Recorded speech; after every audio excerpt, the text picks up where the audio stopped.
Hello everyone, in this video I will be showing you how to change system language on Windows 11.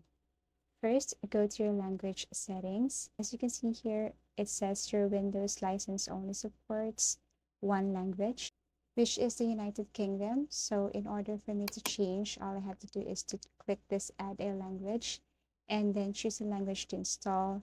Now there are lots of languages here and all you have to do is to pick one. For example, I am going to install or add a language from Australia. So all I have to do is to check first if it's compatible. So the text-to-speech, speech recognition, handwriting, these are all compatible to Windows 11. Click Next. So here we have optional language features. Feel free to select the features or not. So you can check and uncheck.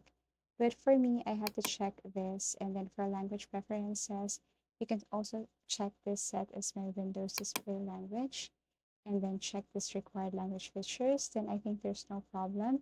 Then after that, all you have to do is to click install and wait as it is installing. So installing is not that really fast. All you have to do is to wait for a couple of minutes. And then once done, you can see it here that it's already installed in your computer. So you can see it also on the bottom right corner. So I added the Australian language here. And that's how you change system language on Windows 11. If you find this video informative, give it a thumbs up. See you again in our next video tutorials.